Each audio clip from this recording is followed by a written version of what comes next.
بسم اللہ الرحمن الرحیم۔ محترم ویورز، السلام علیکم ورحمۃ اللہ وبرکاتہ۔ امید کرتا ہوں کہ آپ اللہ تعالیٰ کے فضل و کرم سے خیریت سے ہوں گے۔ اللہ تعالیٰ آپ کو، آپ کے اہل خانہ کو ہمیشہ اپنی زبان میں رکھے، آمین۔ راہ ہدایت و نجات کے سلسلے کا ولاگ القرآن و حدیث اپنے یوٹیوب چینل بشیر رشیدی سے پیش کرتا ہوں۔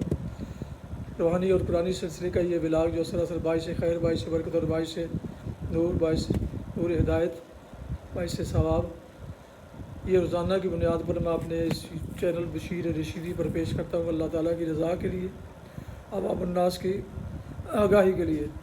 اگر آپ نے ابھی تک اس چینل کو سبسکرائب نہیں کیا تو ضرور کیجیے گا، اور دوستوں سے شیئر کر کے، لائک کر کے بیل آئیکن کو پریس کرنا مت بھولیے گا، تاکہ آنے والے ایسے روحانی اور قرآنی نوٹیفیکیشنز آپ تک اور دوستوں تک باقاعدہ اور بر وقت پہنچتے رہیں۔ تو شروع کرتے ہیں درس قرآن۔ آج کا یہ بلاگ ہے القرآن و حدیث نہیں، وہ غلطی سے کہہ گیا، درس قرآن۔ آج سے دوبارہ شروع کرتے ہیں۔ رمضان شریف شروع ہونے پر یہ منقطع کر دیا گیا تھا، اور آج سے پھر دوبارہ اسے شروع کرتے ہیں جہاں سے چھوڑا تھا۔ شروع کرتے ہیں درس قرآن۔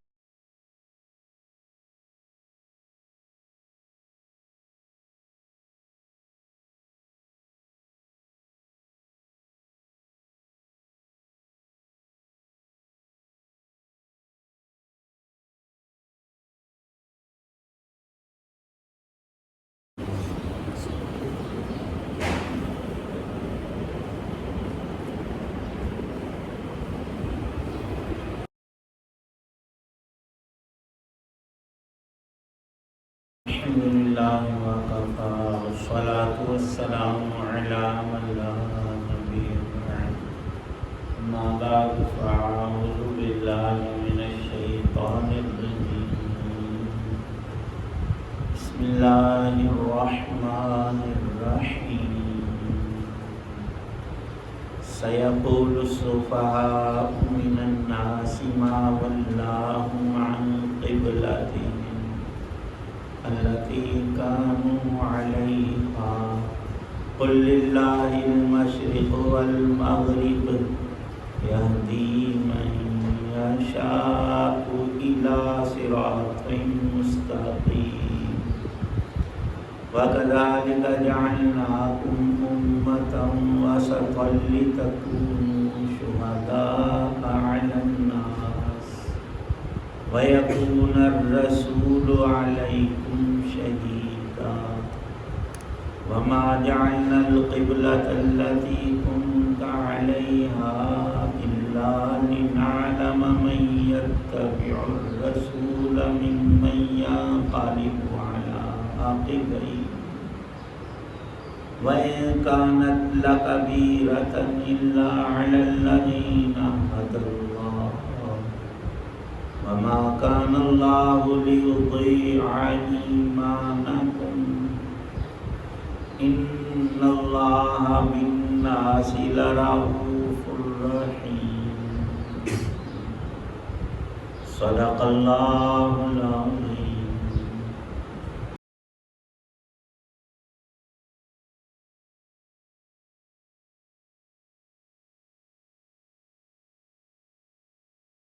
اب یہ بیوقوف لوگ کہیں گے کہ آخر وہ کیا چیز ہے جس نے ان مسلمانوں کو اس قبلے سے رخ پھیرنے پر آمادہ کر دیا جس کی طرف وہ منہ کرتے چلے آ رہے تھے۔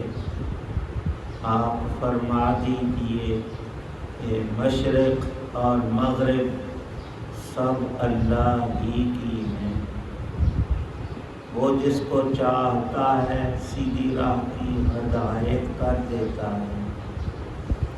اور مسلمانوں، اسی طرح تو ہم نے تم کو ایک معتدل امت بنایا ہے تاکہ تم دوسرے لوگوں پر گواہ بنو اور رسول تم پر گواہ بنے۔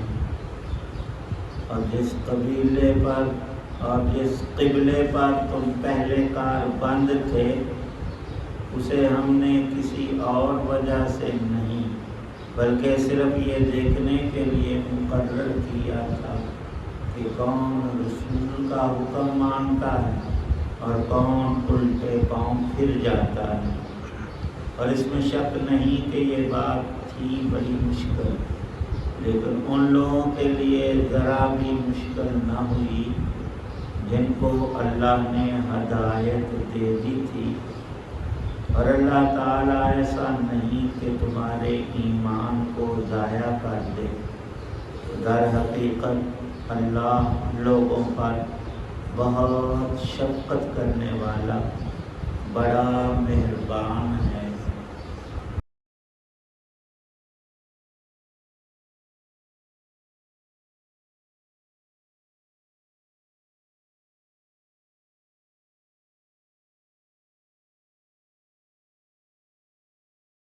دوسرے پارے کی یہ دو ابتدائی آیات سورۃ البقرہ کی آیت 142 اور آیت 143 ہیں۔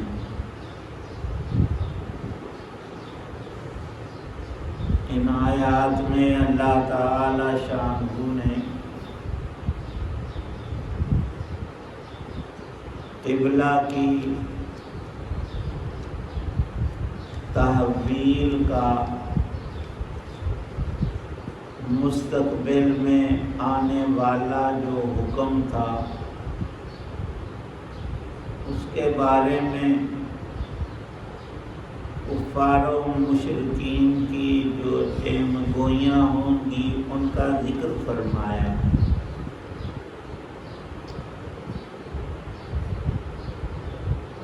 حضرت رسول کریم صلی اللہ تعالی علیہ وسلم 11 نبوی میں مسجد حرام سے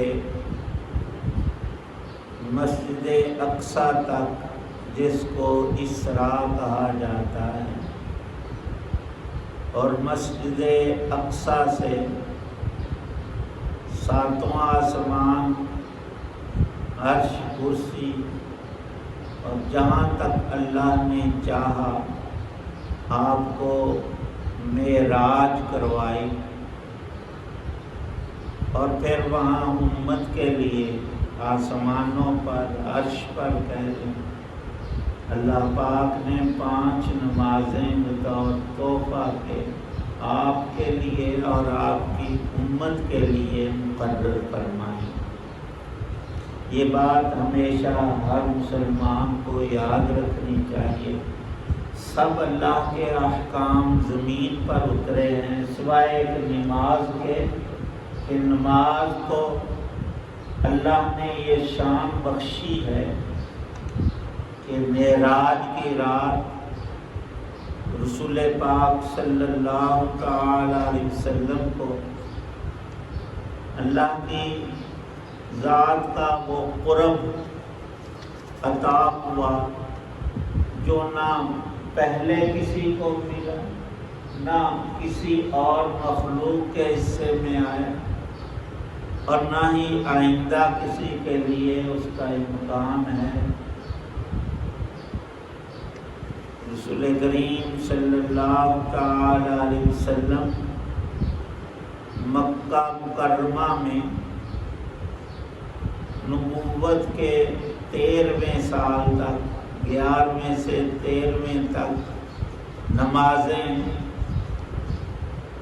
بیت اللہ شریف کی طرف رخ کر کے خانہ کعبہ کی طرف، اور سب مسلمان 5 نمازیں ادا کرتے رہے۔ جب ہجرت کا حکم ہوا، وہ ہجرت فرض تھی سب مسلمانوں پر، خود نبی پاک صلی اللہ علیہ وسلم پر بھی، تو آپ اور صحابہ اور صحابیات اور سب مسلمان موقع بموقع مکے سے ہجرت کر کے مدینے تشریف لے گئے۔ وہاں اللہ نے یہ حکم دیا کہ اب آپ نے بیت المقدس کی طرف، مسجد اقصیٰ کی طرف منہ کر کے نماز پڑھنی ہے۔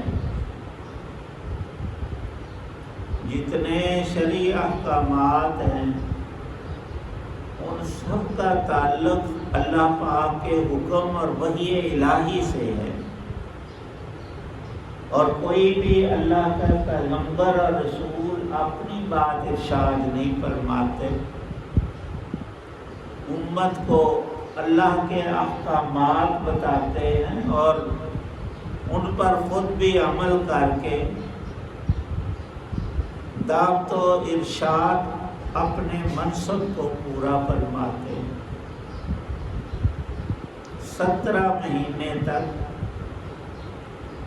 سب مسلمان خود رسول پاک صلی اللہ علیہ وسلم مدینہ منورہ میں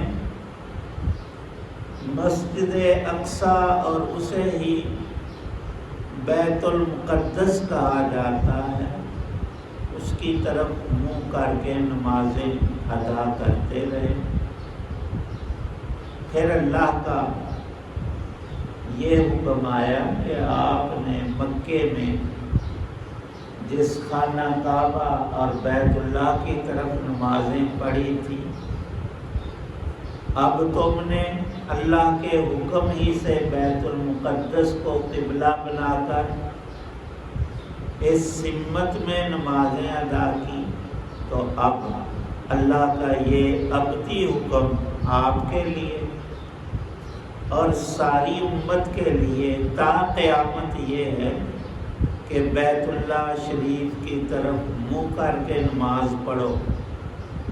تو وہ حکم تو اگلی آیتوں میں یہ پس منظر تھا، اور اس میں پیشین گوئی یہ تھی اور بہت سی حکمتیں اور اللہ کے احکام اور حکموں میں بڑے فوائد کہ ایک عظیم فائدہ پچھلی کتابوں میں تورات، زبور، انجیل، صحف ابراہیم و موسیٰ، اللہ تعالی شانہ نے آخری پیغمبر زمان اور نبی الانبیاء حضرت محمد صلی اللہ تعالی علیہ وسلم کی علامات اور نشانیوں میں ایک یہ بھی ذکر فرما رکھی تھی کہ آپ نبی القبلتین ہو گئے، 2 قبلوں والے نبی، اور آپ کے علاوہ کوئی نبی ایسے نہیں گزرے۔ خود رسول پاک صلی اللہ علیہ وسلم نے حضرت ابو ذر کے پوچھنے پر رضی اللہ عنہ ارشاد فرمایا کہ حضرت ابراہیم علیہ السلام نے اپنے بیٹے حضرت اسماعیل علیہ السلام کے ساتھ مل کر اللہ کے فرمانے پر مکہ مکرمہ میں بیت اللہ شریف کی تعمیر کی، اور یہ قبلہ ابراہیم اور ان کے بیٹے اسماعیل اور اسماعیل کی ذریت بنو اسماعیل کا، اور اسی پاک نسل میں رسول پاک صلی اللہ علیہ وسلم پیدا ہوئے، آپ کا بھی یہ قبلہ۔ حضرت ابراہیم علیہ السلام کے دوسرے بیٹے حضرت اسحاق علیہ السلام، یہ دونوں بیٹے نبی اور پیغمبر ہیں، اسماعیل اور اسحاق علیہم السلام۔ ان کے لیے ابراہیم علیہ السلام ہی نے مسجد اقصیٰ تعمیر کی۔ اب دنیا کی ایک عظیم ترین جنگ جس میں احتمال ہے خروج دجال اور پھر نزول عیسیٰ علیہ السلام اور ظہور مہدی، اور اس کے آخری نتیجے میں پوری دنیا میں دین اسلام کے غالب آنے کا جو وقت قریب بتایا جا رہا ہے، اسی زمانے میں ہم ہیں۔ تو حضرت ابو ذر رضی اللہ عنہ نے پوچھا نبی پاک صلی اللہ علیہ وسلم سے کہ سب سے پہلے کون سا گھر عبادت کے لیے تعمیر ہوا؟ تو ان اول بیت وضع للناس، ابراہیم علیہ السلام نے اور اسماعیل علیہ السلام نے جب بیت اللہ تعمیر کیا تو اس کے 40 سال بعد حضرت ابراہیم علیہ السلام نے اپنے دوسرے بیٹے اسماعیل علیہ السلام کے ساتھ مل کر یہ مسجد اقصی تعمیر کی،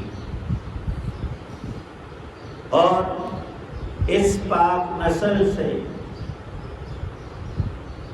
بہت سے انبیاء، سینکڑوں نہیں ہزاروں کی تعداد میں، اور ان کو انبیاء بنو اسرائیل کہا جاتا ہے۔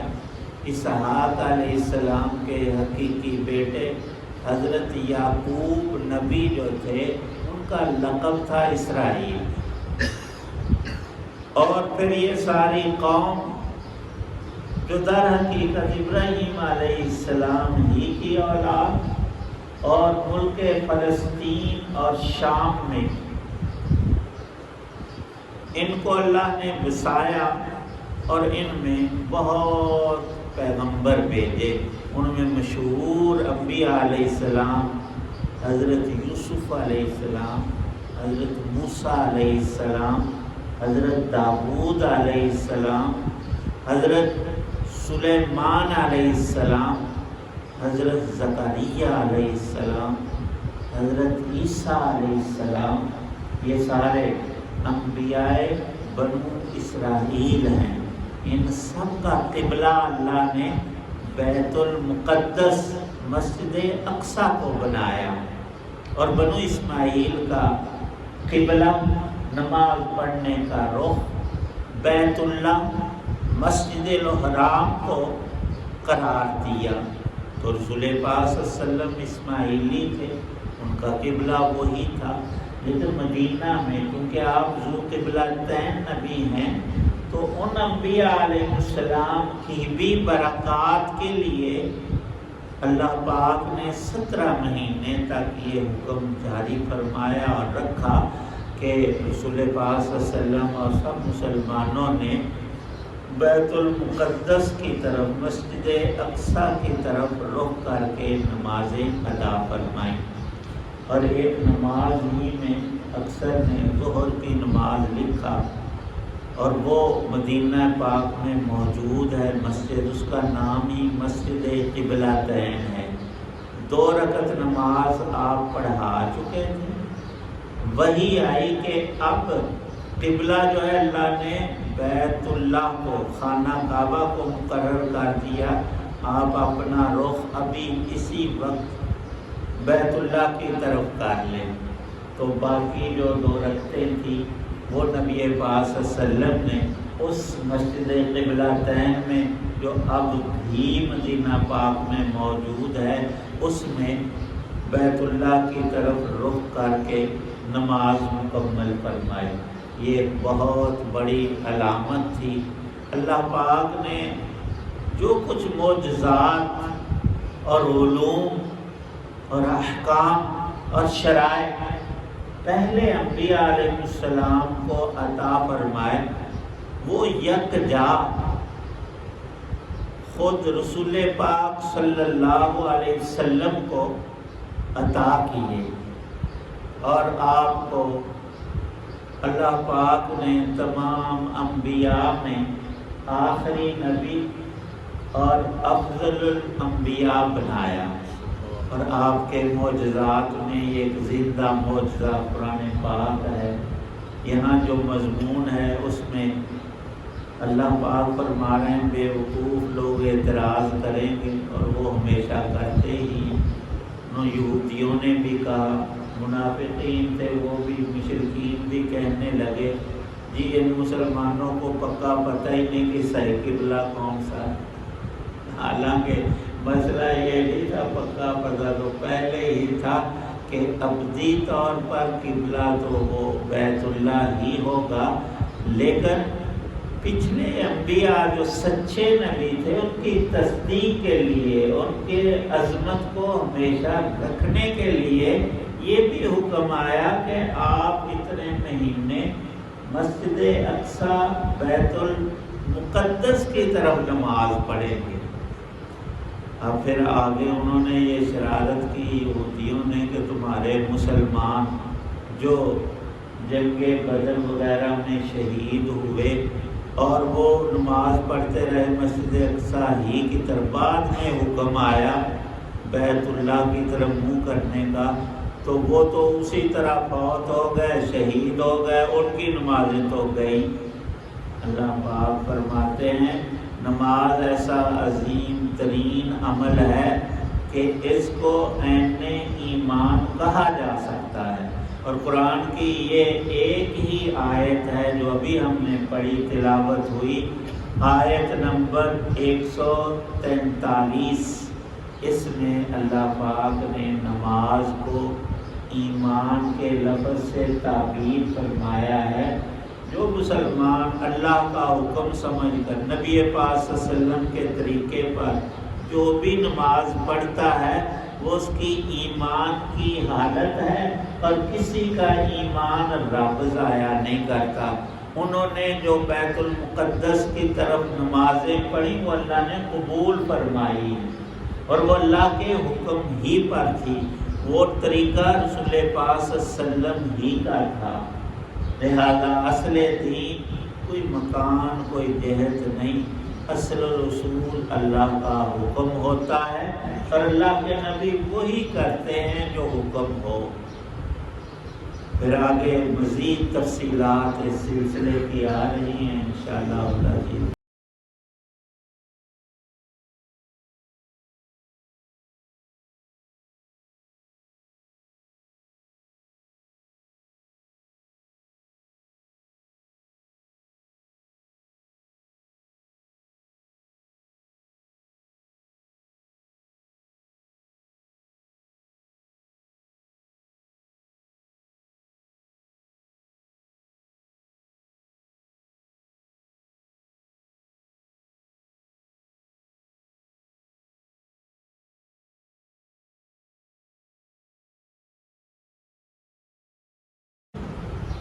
الحمدللہ رب العالمین والصلاة والسلام علی رسولہ النبی۔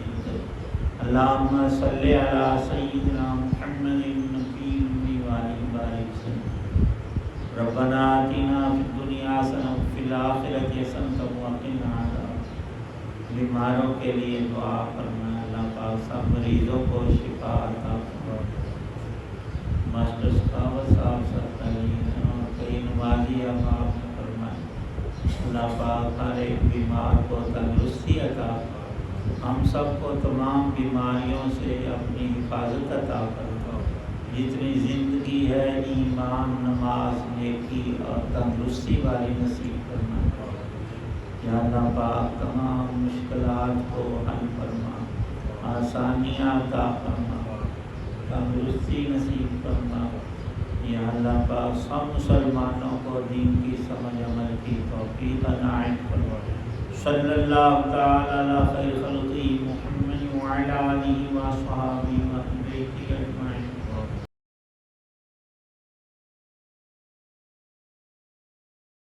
آپ دیکھ رہے تھے اور سن رہے تھے راہ ہدایت و نجات کے سلسلے کا ولاگ اور درس قرآن۔ آج کے درس میں سورہ البقرہ کی آیات مبارکہ 142 اور 143، دوسرا پارہ، اس کی پہلی دو آیات کی تلاوت، ترجمہ، تفسیر بیان کی گئی۔ مدرس تھے جناب قاری حافظ مولانا محمد اقبال صاحب، خطیب جامعہ مسجد نگینہ محلہ انصاری شیخوپورہ۔ روحانی اور قرآنی سلسلے کا یہ ولاگ جو سراسر باعث خیر، باعث برکت اور باعث ثواب، نور ہدایت بھی، یہ روزانہ کی بنیاد پر میں اسے اپنی یوٹیوب چینل بشیر رشیدی سے پیش کرتا ہوں، اللہ تعالیٰ کی رضا کے لیے، عوام الناس کی آگاہی کے لیے۔ آپ سے گزارش ہے کہ اگر آپ نئے ہیں اور آپ نے اس چینل کو سبسکرائب نہیں کیا تو ضرور سبسکرائب کیجیے گا، لائک کر کے بیل آئیکن کو بھی پریس کر دیجیے گا تاکہ آنے والے ایسے روحانی اور قرآنی ولاگ اور نوٹیفیکیشنز آپ تک اور دوستوں تک باقاعدہ اور بر وقت پہنچتے رہیں۔ اپنا بہت خیال رکھیے گا، اپنی دعاؤں میں پیارے وطن، والدین، آباء و اجداد، دوست و احباب کے علاوہ اس ناچیز کو بھی شامل فرمائیں تو انتہائی شکر گزار ہوں گا۔ اللہ تعالیٰ آپ کو، آپ کے بچوں کو ہمیشہ خوش رکھے، آباد رکھے، شاد باد رکھے، آمین۔ السلام علیکم ورحمۃ اللہ وبرکاتہ۔ پاکستان زندہ باد، اللہ حافظ.